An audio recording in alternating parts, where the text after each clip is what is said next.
Hi అందరికీ. మీరు చూస్తున్నది జిఎండ్ఎల్ లెర్నింగ్ జోన్. ప్రభుత్వం విడుదల చేసిన ఫలితాలపై స్పష్టమైన విశ్లేషణలతో మీకు నిజమైన మార్గదర్శకత్వం ఇస్తున్న ఛానల్. మనం జోన్ 2 మరియు జోన్ 4 విశ్లేషణలకి 90% మంది చాలా మంచి స్పందన ఇచ్చారు. మీరు ఇచ్చిన ప్రతి లైకు, కామెంటు, సబ్స్క్రిప్షన్ నాకు మోటివేషన్లా పనిచేస్తుంది. ధన్యవాదాలు. అయితే కొంతమంది కామెంట్స్లో అడుగుతున్నారు, ఈ డేటా నీకు ఎక్కడి నుండి దొరుకుతుంది, నువ్వు ఎవరి ఆధారంగా ఈ విశ్లేషణ చేస్తున్నావని. ఇది చాలా మంచి ప్రశ్న. నాకు తప్పకుండా మీతో స్పష్టంగా పంచుకోవాలని ఉంది. నేను ఉపయోగిస్తున్న డేటా అంతా ఎంహెచ్ఎస్ఆర్బి అధికారిక వెబ్సైట్ నుండి తీసుకున్నదే. అందులోని జోన్ వైజ్గా సెలక్షన్ లిస్ట్ను తీసుకొని ఒక విశ్లేషణ నోట్బుక్లో నోట్ చేసుకొని తర్వాత వాటిని మాన్యువల్గా పరిశీలించి reservation, female quota, caste wise and eligibility ఇలా అన్నిటిని గమనించి మీతో పంచుకుంటున్నాను. ఈ వీడియోలో మీరు నాకు ఉన్న హ్యాండ్ రైటింగ్ నోట్బుక్ పేజీలను కూడా చూడబోతున్నారు. అంటే నేను రాసిన హ్యాండ్ రైట్ నోట్బుక్ కూడా ఈ వీడియోలో మీకు చూపిస్తాను.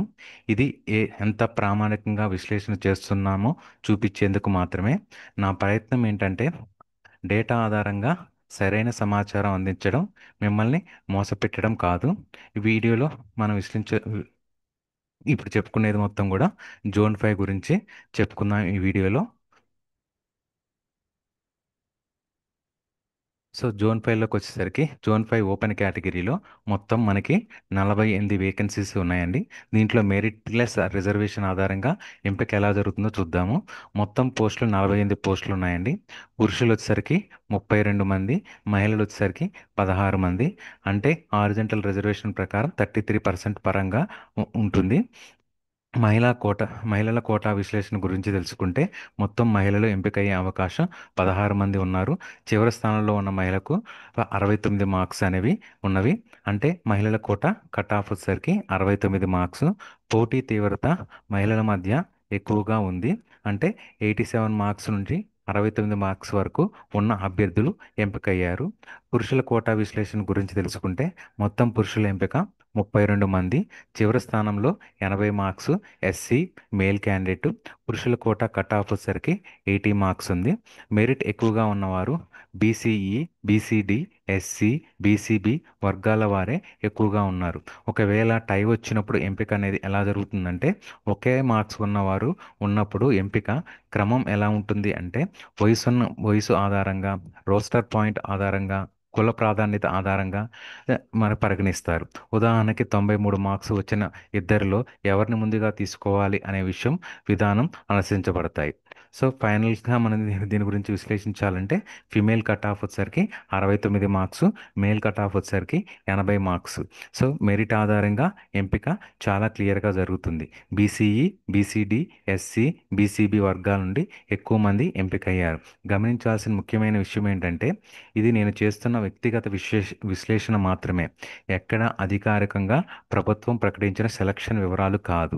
సో ఇక్కడ నేను మొత్తం డేటా మొత్తం తీసుకున్నానండి ఎంహెచ్ఎస్ఆర్బి వెబ్సైట్ నుంచి.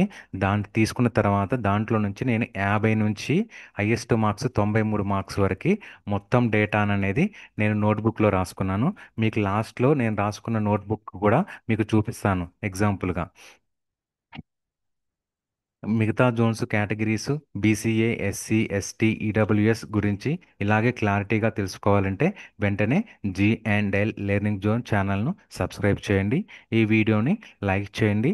మీ వాట్సాప్, టెలిగ్రామ్ గ్రూప్స్లో కూడా షేర్ చేయండి. మీ ఆదరణే మాకు శక్తి లాంటిది. సో నెక్స్ట్ జోన్ 5లోని కేటగిరీ బీసీఏ. బీసీఏ కేటగిరీ చూస్తే బీసీఏ కేటగిరీలో 11 వేకెన్సీస్ ఉన్నాయండి. దీంట్లో మెరిట్ ప్లస్ రిజర్వేషన్ ఆధారంగా ఎంపిక ఎలా జరుగుతుందో చూద్దాం. సో మొత్తం జోన్ 5 బీసీఏ కేటగిరీ ఓవర్వ్యూ వచ్చేసరికి మొత్తం పోస్టులు 11 ఉన్నాయి. సో దాంట్లో మేల్ క్యాండిడేట్స్కి 7, ఫీమేల్ క్యాండిడేట్స్కి 4, అంటే 33% హారిజంటల్ రిజర్వేషన్ ప్రకారం 4 పోస్టులు మహిళలకి దక్కుతాయి. సో మహిళల కోటా విశ్లేషణ గురించి తెలుసుకుంటే మొత్తం ఎంపికైన మహిళలు నలుగురు.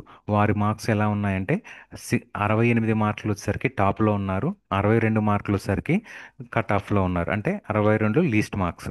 చివరి స్థానంలో ఎంపికైన మహిళకు మార్క్స్ వచ్చేసరికి 62, అంటే బీసీఏ మహిళల కోటా కట్ ఆఫ్ వచ్చేసరికి 62 మార్క్స్. సో పోటీ తక్కువగా ఉందని చెప్పవచ్చు. ఎందుకంటే 68 మార్క్స్ నుంచి 62 మార్క్స్ వరకే ఎంపిక జరిగింది. పురుషుల కోటా విశ్లేషణకు వస్తే మొత్తం ఎంపికైన మేల్ అభ్యర్థులు ఏడుగురు. వారి మార్క్స్ ఎలా ఉన్నాయంటే, సో టాప్ మార్క్స్ వచ్చేసరికి మేల్ అభ్యర్థులది 78 and least cut off marks వచ్చేసరికి 65 మార్క్స్. చివరి ఎంపిక 65 మార్క్స్ వచ్చిన అభ్యర్థికి జరిగింది. అంటే బీసీఏ పురుషుల కోటా కట్ ఆఫ్ మార్క్స్ వచ్చేసరికి 65. ఇది స్పష్టంగా చూపిస్తుంది మేల్ అభ్యర్థుల మధ్య పోటీ మళ్ళీ ఎక్కువగానే ఉంది. టై వచ్చినప్పుడు ఎంపిక అనేది మీకు ఇంతకుముందు చెప్పినట్లు రాస్టర్ పాయింట్ ఆధారంగా కానీ, వయసు ఆధారంగా కానీ, కుల ప్రాతిపదిక కానీ మనకి సూచిస్తారు. సో ఫైనల్ వచ్చేసరికి దీని గురించి చెప్పాలంటే మనం ఫిమేల్ కట్ ఆఫ్ వచ్చేసరికి 62 మార్క్స్, మేల్ కట్ ఆఫ్ వచ్చేసరికి 65 మార్క్స్. సెలక్షన్ పూర్తిగా మెరిట్ ప్లస్ రిజర్వేషన్ ఆధారంగా క్లియర్గా జరిగింది. ఈ కేటగిరీలో పోటీ చాలా తక్కువగా ఉండటంతో 62 మార్క్స్ వచ్చిన మహిళలకు కూడా అవకాశం అనేది దక్కుతుంది. సో నెక్స్ట్ కేటగిరీలోకి వెళ్ళినప్పుడు జోన్ ఫైవ్లోని బీసీబీ కేటగిరీ అండి. సో ఈ బీసీబీ కేటగిరీలో మొత్తం 14 వేకెన్సీస్ ఉన్నాయి. సో దీంట్లో విశ్లేషణకు వస్తే మొత్తం పోస్టులు వచ్చేసరికి 14. హారిజంటల్ రిజర్వేషన్ ప్రకారం మేల్కి వచ్చేసరికి 9 పోస్టులు, ఫీమేల్కి వచ్చేసరికి 5 పోస్టులు అనేవి కేటాయించబడ్డాయి. మహిళల కోటా విశ్లేషణకు వస్తే మొత్తం 5 మంది మహిళలు ఎంపికయ్యారు. చివరి స్థానంలో ఉన్న మహిళకు మార్క్స్ వచ్చేసరికి 62 మార్క్స్, సారీ 66 మార్క్స్. అంటే ఫీమేల్ కట్ ఆఫ్ వచ్చేసరికి 66 మార్క్స్. మహిళల మధ్య పోటీ మోస్తారుగా ఉంది. 68 మార్క్స్ నుంచి 66 మార్క్స్ వరకు ఉన్న అభ్యర్థులు ఎంపికయ్యారు. సో పురుషుల కోటా విశ్లేషణకు వస్తే మొత్తం 9 మంది పురుషులు ఎంపికయ్యారు. చివరిగా ఎంపికైన అభ్యర్థి మార్క్స్ 71. అంటే మేల్ కట్ ఆఫ్ వచ్చేసరికి 71 మార్క్స్. సో బీసీబీ మేల్ అభ్యర్థుల మధ్య పోటీ కాస్త ఎక్కువగా కనిపిస్తుంది. మెరిట్ వరుసగా చూసుకుంటే 77 నుంచి 71 మార్క్స్ వరకు వెళ్తుంది. ఒకే మార్క్ వచ్చినప్పుడు ఎంపిక అనేది మనకి రోస్టర్ ఆధారంగా ఆ, జరుగుతుంది. ఎవరిని ముందుగా ఎంపిక చేయాలనే విషయం క్రింది పద్ధతిలో అనుసరించబడతాయి. అవి ఎలా అంటే వయసు ఆధారంగా, రోస్టర్ పాయింట్ ఆధారంగా, కుల ప్రాధాన్యత ఆధారంగా మనకి ఇక్కడ ఎంచుకుంటారు. సో నెక్స్ట్ ఫైనల్గా దీని గురించి చెప్పాలనుకుంటే ఫిమేల్ కట్ ఆఫ్ వచ్చేసరికి 66 మార్క్స్, మేల్ కట్ ఆఫ్ వచ్చేసరికి 71 మార్క్స్. పోటీ పురుషులలో ఎక్కువగా ఉన్న మహిళల కోటాలో మోస్తారు పోటీతో ఎంపిక కాస్త ఈజీగా జరుగుతుందని చెప్పవచ్చు. మెరిట్ ఆధారంగా ఎంపిక అనేది క్లీన్గా రూల్స్ ప్రకారంగా జరుగుతుంది. సో ఇది మనకి జోన్ ఫైవ్లోని బీసీబీ కేటగిరీ గురించి అండి. సో నెక్స్ట్ వచ్చేసరికి జోన్ ఫైవ్లోని బీసీసీ కేటగిరీ అండి. దీంట్లో మనకి 2 వేకెన్సీసే ఉన్నాయండి. మెరిట్ రిజర్వేషన్ ఆధారంగా ఎంపిక ఎలా జరుగుతుందంటే మొత్తం పోస్టులు 2 ఉన్నాయి. వాటిలో మనకి రిజర్వేషన్ ప్రకారంగా చూసుకుంటే మేల్కి ఒకటి రావాలి, ఫిమేల్కి ఒకటి రావాలి. సో ఇక్కడ మనకి ఫిమేల్ క్యాండిడేట్స్ అనేవి అసలు నాకు కనిపించలేదు. 50 నుంచి 93 మార్కులు వచ్చిన వాళ్ళల్లో నాకు బీసీసీ కేటగిరీ ఫీమేల్ క్యాండిడేట్స్ అయితే కనిపించలేదు. సో నా విశ్లేషణ ప్రకారం మొత్తం బీసీసీ వర్గానికి చెందిన మగ అభ్యర్థులకి ఒక ఇద్దరు వరకు అయితే వస్తుందని నేను అనుకుంటున్నాను. ఎందుకంటే నేను ఇక్కడ ఉన్న నలుగురిని ఇక్కడ యాడ్ చేశానండి. ఈ నలుగురికి ఎవరికో ఒకరికి ఇద్దరికైతే కంపల్సరిగా జాబ్ వస్తుంది. నా అంచనా ప్రకారం 67, 66 మార్కులు ఉన్న ఇద్దరు పురుషులకి కంపల్సరిగా ఇక్కడ జాబ్ అనేది వస్తుంది. ఫీమేల్ క్యాండిడేట్స్ అనేది లేరు బీసీ కేటగిరీలో, ఫీమేల్ అభ్యర్థి లేరు. అందువల్ల రెండవ వ్యక్తి అయిన 66 మార్క్స్ ఉన్న మేల్ అభ్యర్థిని ఫీమేల్ కోటాలో ఎంపిక చేసేసిన అవకాశం అనేది ఉంటుంది. సో ఇది హారిజంటల్ రిజర్వేషన్లో షూటబుల్ ఫీమేల్ క్యాండిడేట్స్ లేకపోతే మేల్ని కన్సిడర్ చేయవచ్చు అన్న నియమానికి ఉదాహరణ కావచ్చు. సో ఒకవేళ 50 కంటే తక్కువ ఉన్న దాంట్లో కూడా ఒక మహిళా క్యాండిడేట్ ఉంటే మాత్రం అప్పుడు ఆ మహిళా క్యాండిడేట్ని తీసుకుంటారండి. ఒకవేళ అక్కడ కూడా లేకపోతే మాత్రం ఈ సెకండ్ లిస్ట్లో ఉన్న 66 మార్కులు వచ్చిన అభ్యర్థిని మాత్రం కన్సిడర్ చేస్తారు. నెక్స్ట్ ఈ కేటగిరీలో పోటీ తక్కువగా ఉన్న ఎంపిక సూటిగా మెరిట్ ఆధారంగా జరిగిద్దని స్పష్టంగా కనిపిస్తుంది. సో నెక్స్ట్ కేటగిరీలోకి వెళ్తే మనకి బీసీడీ కేటగిరీ అండి. బీసీడీ కేటగిరీలో ఎంపికైన వివరాలు కూడా విశ్లేషించుకుందాం.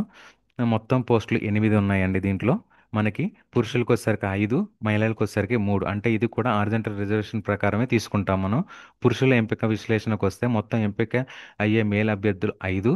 వారి మార్క్స్ ఎలా ఉన్నాయంటే టాప్ వచ్చేసరికి 74 marks and cut off marks వచ్చేసరికి 72 మార్క్స్. అంటే ఇవి 72 మార్క్స్ వచ్చేసరికి ఇక్కడ ముగ్గురు అభ్యర్థులకు వచ్చినాయండి.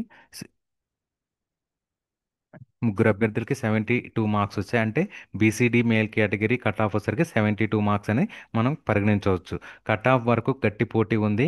ముగ్గురు మందికే మూడు మందికే సమానంగా 72 మార్క్స్ రావడం వల్ల ఎంపికలో వయస్సు, రోస్టర్ పాయింట్ వంటి ఆధారాల ద్వారా వారిని వేరు చేస్తారు. సో మహిళల ఎంపిక విశ్లేషణకు వస్తే మొత్తం ఫిమేల్ అభ్యర్థులు ఎంపికయ్యే అవకాశం ఉన్న వారు ముగ్గురు. సో 67 మార్క్స్ టాప్, 61 వచ్చేసరికి cut off. So BCD female category cut off వచ్చేసరికి 61 మార్క్స్. ఇక్కడ కూడా పోటీ తక్కువగా ఉన్న కారణంగా 61 మార్క్స్ వచ్చిన అభ్యర్థికి అవకాశం వచ్చింది. ఫైనల్గా దీన్ని కన్క్లూడ్ చేయాలంటే ఫీమేల్ కట్ ఆఫ్ వచ్చేసరికి 61 మార్క్స్, మేల్ కట్ ఆఫ్ వచ్చేసరికి 72 మార్క్స్. సో కట్ ఆఫ్లు స్పష్టంగా చూడగలుగుతున్నాం కాబట్టి పోటీ స్థాయి స్పష్టంగా తెలుస్తుంది. ఒకే మార్కులు ఉన్నప్పుడు సాధారణంగా వయస్సు, కుల ప్రాధాన్యత, రోస్టర్ ఆధారంగా ఎంపిక అనేది నిర్ణయిస్తారు. ఇక మీదట కొంతమంది కొంతమంది అడుగుతున్నారు ఇవన్నీ ఇది ఎలా చేస్తున్నారు ఏంటి అనేది. ఇదంతా కూడా మీకు లాస్ట్ స్లైడ్లో చెప్తాను ఎక్కడి నుంచి నేను గ్యాదర్ చేశాను ఇన్ఫర్మేషన్ అనేది మొత్తాన్ని. నెక్స్ట్ జోన్కి వెళ్ళినట్లయితే మనం బీసీఈ. సో బీసీఈలో మనకి మొత్తం బీసీఈలో సరికి మొత్తం టోటల్ పోస్టులు వచ్చేసరికి 5 ఉన్నాయండి. హారిజెంటల్ రిజర్వేషన్ ప్రకారం చూసుకుంటే మేల్కి వచ్చేసరికి 3 పోస్టులు వస్తాయి, ఫీమేల్కి వచ్చేసరికి 2 పోస్టులు వస్తాయి. అంటే మహిళల కోటా విశ్లేషణకు వస్తే ఎంపికయ్యే మొత్తం మహిళలు ఇద్దరు. సో ఒకటో మహిళకి 66, రెండో మహిళకి 63 మార్కులు అనేది వచ్చాయి. మహిళల కోటా కట్ ఆఫ్ వచ్చేసరికి మనకి 63 అనేది క్లియర్గా తెలిసిపోతుంది. పురుషుల కోటా కిందకు వచ్చినట్లయితే సరే top marks 75 and cut off వచ్చేసరికి 70 మార్క్స్. సో పురుషుల కట్ ఆఫ్ వచ్చేసరికి 70 మార్క్స్ అంటే బీసీఈ మగవారికి ఎంపికకు కనీసం 70 మార్క్స్ అనేది అవసరం ఉందండి. సో సెలక్షన్ ప్రాసెస్లో టై వచ్చినప్పుడు ఏం జరుగుతుందో ఒకే మార్క్స్ ఉన్న అభ్యర్థులు ఉన్నప్పుడు వయస్సు ఆధారంగా, రోస్టర్ పాయింట్ ఆధారంగా, కుల ప్రాధాన్యత ఆధారంగా ఎంపిక అనేది జరుగుతుంది. ఫైనల్గా చెప్పాలంటే బీసీఈ ఫీమేల్ కట్ ఆఫ్ వచ్చేసరికి 63 marks, BCE male cut off వచ్చేసరికి 70 మార్క్స్ అనేది మనకి ఇక్కడ క్లియర్గా అర్థమవుతుందండి. సో నెక్స్ట్ కేటగిరీకి వెళ్తే ఈడబ్ల్యూఎస్ కేటగిరీ అండి. సో ఈడబ్ల్యూఎస్ కేటగిరీలో మొత్తం మనకి 15 పోస్టులు ఉన్నాయి. మహిళల కోటా కింద 33% రిజర్వేషన్ తీస్తే 5 పోస్టులు మహిళలకు వస్తాయి. పురుషుల కోటా కిందకి 10 పోస్టులు అనేది వెళ్తాయి. సో మహిళల కోటా విశ్లేషణ ఎంపికైన మొత్తం మహిళలు 5. మహిళల మార్క్స్ రేంజ్ వచ్చేసరికి 67 నుంచి 52 మార్క్స్ వరకు ఉందండి. సో కట్ ఆఫ్ వచ్చేసరికి ఫిమేల్కి వచ్చేసరికి 52. అంటే 52 మార్క్స్ ఉన్న మహిళా అభ్యర్థికి ఉద్యోగం వచ్చే అవకాశం అనేది ఉంటుంది. పోటీ మహిళల మధ్య తక్కువగా ఉంది. అందుకే లో స్కోర్ ఉన్న వారికి కూడా ఎంపిక అవడం జరిగింది. పురుషుల కోటా విశ్లేషణకు వస్తే ఎంపికైన మొత్తం పురుషులు 10 మంది ఉన్నారు. చివరి స్థానంలో ఉన్న అభ్యర్థి మార్క్స్ వచ్చేసరికి 69. అంటే కట్ ఆఫ్ మార్క్స్ వచ్చేసరికి పురుషులకి 69 మార్కులు. పురుషుల పోటీ తక్కువగా ఉన్న కట్ ఆఫ్ మాత్రం కొంతమేర కాంపిటీషన్ ఆధారంగా మోడరేట్గా ఉంది. సో టై వచ్చినప్పుడు అనేది ఇంతకుముందు చెప్పినట్లుగానే మనకి వయసు ఆధారంగా, రోస్టర్ పాయింట్ ఆధారంగా, కుల ప్రాధాన్యత ఆధారంగా జరుగుతుంది. ఉదాహరణకి 75 మార్క్స్ ఉన్న ఇద్దరిలో ఏజ్ లేదా రోస్టర్ ఆధారంగా ఎంపిక చేస్తారు. సో ఫైనల్గా దీన్ని చెప్పాలంటే merit reservation female cut off వచ్చేసరికి 52 marks and male cut off వచ్చేసరికి 69 మార్క్స్. మెరిట్ రిజర్వేషన్ ప్రిన్సిపల్స్ స్పష్టంగా కనిపిస్తున్నాయి. మహిళలకు తక్కువగా మార్క్స్ వచ్చిన అవకాశాలు లభించాయి. పురుషుల్లో 75 నుంచి 69 మార్క్స్ మధ్య ఎంపిక అనేది జరిగింది. సో మరిన్ని జోన్ కేటగిరీస్ గురించి ఇలానే క్లారిటీతో తెలుసుకోవాలంటే వెంటనే G&L లెర్నింగ్ జోన్ను ఛానల్ని సబ్స్క్రైబ్ చేయండి, వీడియోని లైక్ చేయండి. సో నెక్స్ట్ జోన్కి వెళ్ళినట్లయితే జోన్ ఫైవ్లోని జోన్ 5లోని ఎస్సీ కేటగిరీ. సో ఈ ఎస్సీ కేటగిరీలో మొత్తం పోస్టులు అనేది 22 ఉన్నాయండి. సో మేల్ కేటగిరీ వచ్చేసరికి 15 అండ్ ఫీమేల్ కేటగిరీకి వచ్చేసరికి 7. అంటే ఇక్కడ మనకి 33% హారిజంటల్ రిజర్వేషన్ ఆధారంగా మహిళల కేటాయింపు అనేది ఉంది. సో మహిళల కోటా విశ్లేషణకు వస్తే మొత్తం అభ్యర్థుల సంఖ్య 7. సో మహిళల మార్క్స్ రేంజ్ వచ్చేసరికి 68 నుంచి 65 వరకు ఉన్నదండి. చివరి స్థానంలో ఎంపికైన మహిళా అభ్యర్థి మార్క్స్ వచ్చేసరికి 65 మార్క్స్. అర్థం ఏమిటంటే ఎస్సీ కోటాలో మహిళా ఎంపిక కావాలంటే కనీసం 65 మార్క్స్ అనేది ఉండాలి. పోటీ కాస్త ఎక్కువగా కనిపిస్తుంది. ఎందుకంటే 68 మార్కులతో 3 మంది, 67తో 1, 66తో 1 అండ్ 65తో 2 ఉన్నారు. పురుషుల కోటా విశ్లేషణకు వస్తే ఎంపికైన మేల్ అభ్యర్థుల సంఖ్య 15.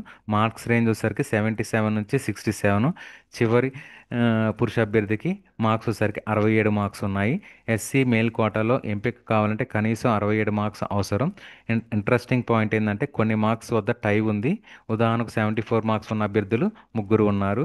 70 మార్క్స్ ఉన్నవారు ముగ్గురు, 65 మార్క్స్ ఉన్న వద్ద ఇద్దరు, అండ్ 65 మార్క్స్ ఉన్న ఫీమేల్ క్యాండిడేట్స్ ఇద్దరు, ఒక ఒక మేల్ కూడా ఉన్నాడు. సో ఇక్కడ కూడా ఎంపిక వయసు రోస్టర్ కుల ప్రాధాన్యత ఆధారంగా జరుగుతుంది. So SC female cut off వచ్చేసరికి 65, ఎస్సీ మేల్ కట్ ఆఫ్ వచ్చేసరికి 67. పోటీ సమతుల్యంగా ఉన్న ఎంపికను మెరిట్ రిజర్వేషన్ రూల్స్ ఆధారంగా స్పష్టంగా అమలు చేస్తారు. ఒక్క మార్కు తేడాతో ఎంపిక మారుతుంది కాబట్టి ఒక్క మార్క్స్కి ఎంత కీలకమైనదో అర్థం చేసుకోవాలి మనం. సో నెక్స్ట్ కేటగిరీకి వస్తే ఈ ఎస్టీ కేటగిరీ అండి. సో ఎస్టీ కేటగిరీలో మొత్తం పోస్టులు 15 ఉన్నాయి. పురుషులు వచ్చేసరికి 10 అండ్ మహిళలకు వచ్చేసరికి 5. అంటే ఆరిజంటల్ రిజర్వేషన్ ప్రకారం 33% తీస్తే 5 మహిళలకి 10 పురుషులకి వెళ్తున్నాయండి. మహిళలకి కోటా విశ్లేషణకు వస్తే మొత్తం ఎంపిక అయిన మహిళలు వచ్చేసరికి 5. మార్క్స్ రేంజ్ వచ్చేసరికి 68 నుంచి 58 మార్క్స్ వరకు ఉన్నాయి. కట్ ఆఫ్ వచ్చేసరికి 58 మార్క్స్. సో పోటీ మోస్తారుగా ఉన్నప్పటికీ మనకి 58 మార్క్స్ వచ్చిన అభ్యర్థికి అవకాశం లభించే ఆ, లభిస్తుంది. ఎక్కువ మార్క్స్ కలిగిన మహిళలు 68 నుంచి 63 మార్క్స్తో ఉన్నారు.